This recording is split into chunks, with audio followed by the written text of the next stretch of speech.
My name is Gary Cockerham. My rank was AX3 on the America. Let's see, I did one med cruise. The first med cruise we did was covered the bicentennial, and for the 4th of July we pulled into Rhodes, Greece, and we were pretty much denied liberty because they had demonstrations going on at that time, and so we got to have 4th of July on board the ship.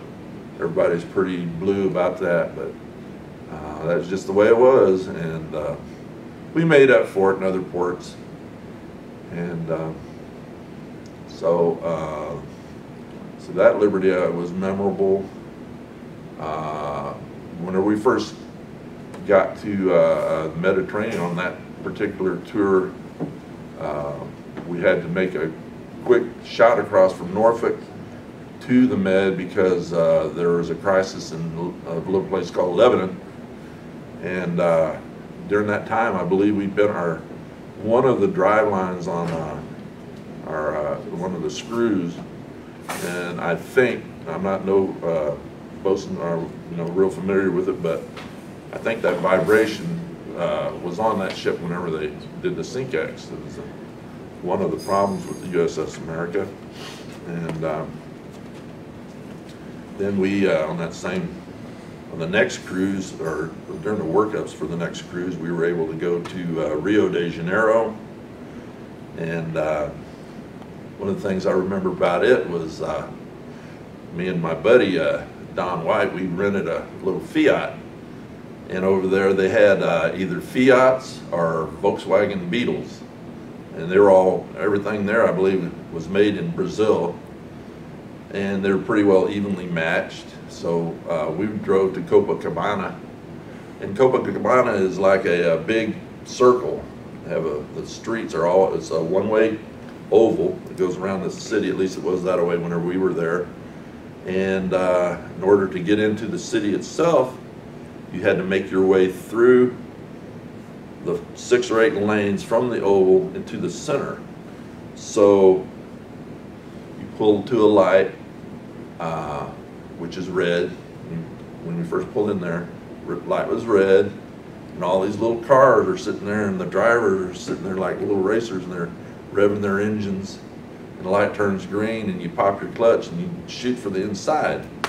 It's kind of like a hole shot in a motocross. And so it was like driving offensively. And we had a lot of fun in Copacabana. And then the one other thing that happened on an escapade, we were going to try to drive out of Rio and look at the jungle, the scenery outside of the city, and we got pulled over by the local police and got shaken down for money. And so anyway, me and my buddy, we turned around and headed back to Rio. But that was very scary because of course we couldn't speak any Portuguese, and he had a gun and he was waving it at us, and it looked kind of desperate. And there was a lady, she was an English teacher. She was actually from England. She knew how to speak Portuguese, Brazilian type Portuguese, and she explained the situation to us, and we ended up paying, and then we ended up leaving, and probably saved, maybe, I don't know, the situation could have been worse, I think, but mighty happy she showed up. And see, also during that time period, we crossed the equator, and were polywogs, of course, and went through the standard shellback initiation, which is, I think, probably a lot rougher then than it is now. They put us on, all the polywogs had to march out onto the one of the elevators, and the shellbacks were on top of the flight deck dropping eggs on us. And the thing was, they didn't know that one of our buddies that worked in the mess decks had gotten a bunch of eggs. So we threw a bunch of eggs back at him, and because of that, we got to do the hangar. They had a cargo net And the ones that they caught doing it, they put them in the cargo net and raised them up with Tilly, and then hosed them with the fire hoses. It was kind of extra punishment. Definitely probably not PC for today, but some of the stuff that we went through, we had to crawl on our hands and knees. They built this like tunnel made out of garbage bags or plastic tarp or something, and filled it full of old mess scraps, and they'd been saving for weeks. And they filled that up full of that, and you had to crawl through it, and they were outside with wet pieces of fire hose and whacking you on the head and the butt and everything else. And had to jump into some tubs of sludge. And at the end, we had to you had to kiss King Neptune's belly, which he was the fattest, grossest chief in the whole ship. They put Crisco on his stomach, and he'd grab you by the head and make sure you got smeared up with it real good, and it was like, ah.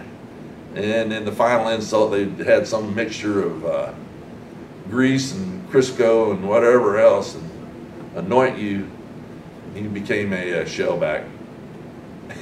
And then headed for the showers. And of course, it took 3 or 4 days for all that gunk to get out. And so that was the shellback experience.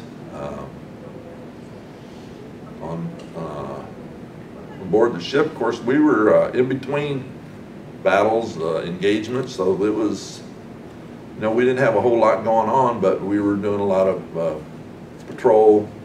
We were involved with NATO. We had a joint exercise, I remember, with NATO, and had all kinds of different kinds of aircraft. I remember the German aircraft I thought was very fascinating. They had these razor sharp wings on them. I don't know what model they were, but they flew by once and broke the sound barrier. Pretty impressive. And to Yugoslavia, which was actually still communist, went to Dubrovnik as a more as a peace gesture or whatever, and that was very, very interesting. Those were the kindest folks of any of the ports that I felt like that we had gone to. They treated us very well, and kind of surprising. There was no animosity towards us, and actually they went out of their way to be friendly. I don't know if that was an edict from above, or I feel like it was very genuine, actually, and interesting. You know, we got to see a part of the world that most people never would be able to see, and so I think we've made a pretty good show. Not too many people ended up in communist jail or anything like that, so we did good. Let's see here, and our life in the squadron was something else. Made a lot of very, very good friends. In HS-15, we were spent some short time at Jacksonville, and there's one story I kind of hesitate about bringing up, but I had a 56 Chevy, and so I'd sold it to a friend of mine. I don't know if I should release the names or not, but he was one of the members of our squadron, and he had bought my 56 Chevy, and it was right during Christmas leave, and I drove home, and my mom, my dad were standing there to greet me and a friend, and they had said that the NIS had called and that 3 sailors had passed away in your car. And it had turned out that they had driven my car, and it was at this lake, and the rear end of the car slipped into the water, and they had died of carbon monoxide poisoning. And sadly, one of the guys that passed away was in the brother program. He's an identical twin, and it was just a terrible, terrible thing. You know, it kind of haunts me to this day.